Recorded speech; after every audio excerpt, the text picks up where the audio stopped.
마태복음 7장 1절에서 12절입니다. 1, 2절. 너희가 심판받지 않으려거든 심판하지 말라. 너희가 심판하는 그 심판으로 심판을 받을 것이며 너희가 저울질하는 그 저울질로 너희가 저울질 당할 것이다.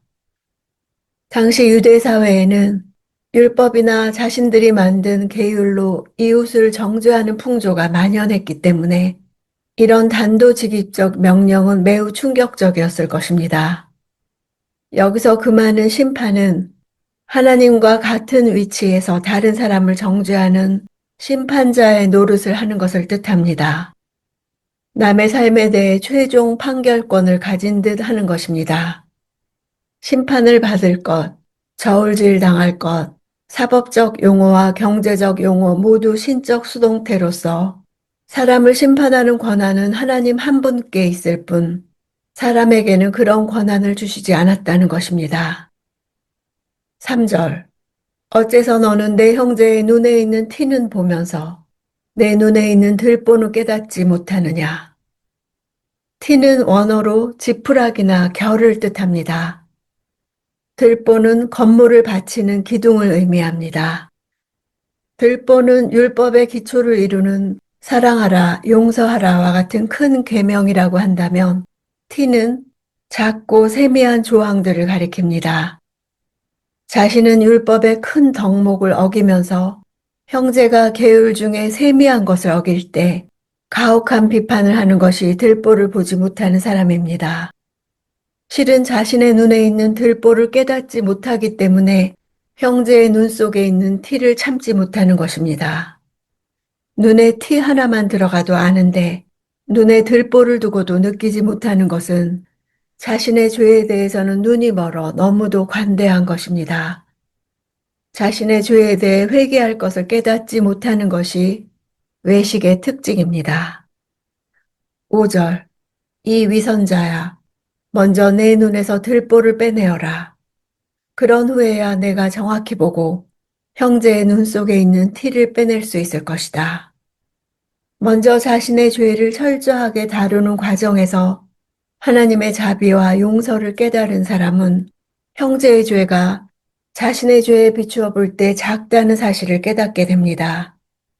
그래서 판단하기보다는 형제가 하나님의 용서를 받아 죄에서 벗어나도록 도와주고 싶어 합니다.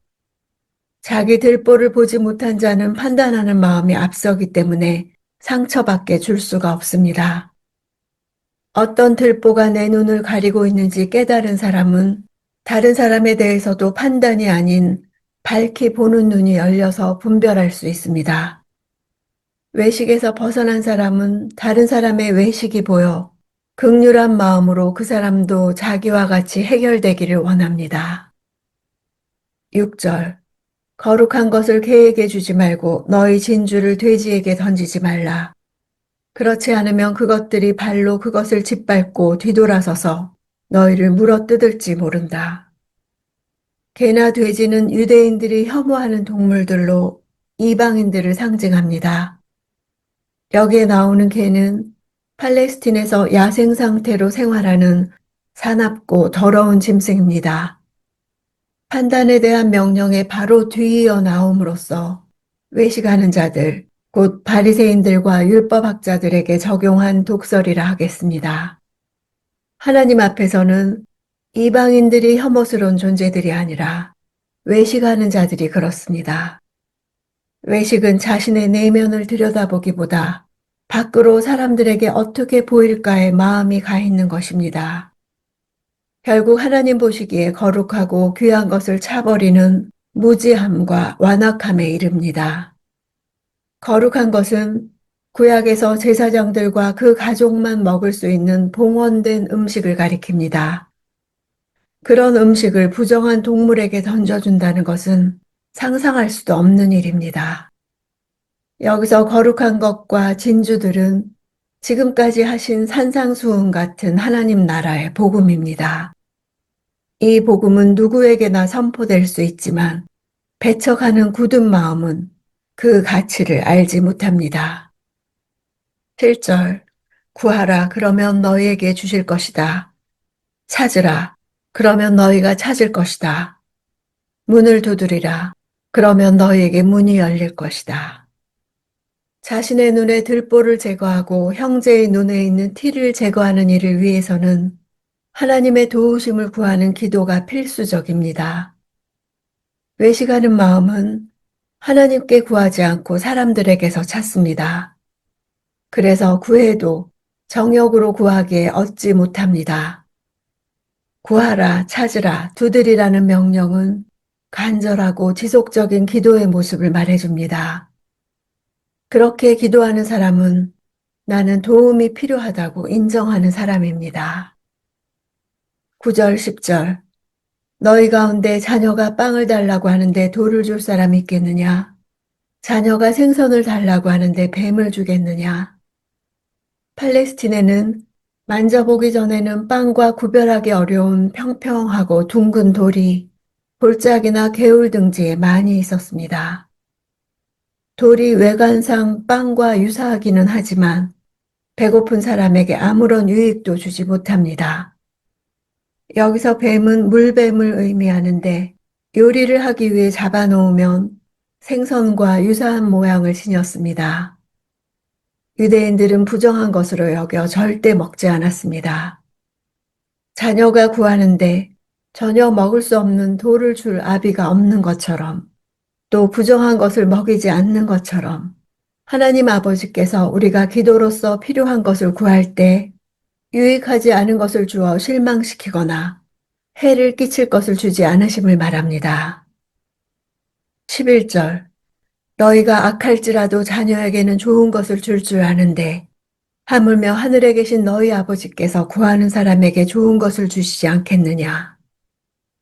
좋은 것이 2번 나오는데 원어로는 다른 단어입니다.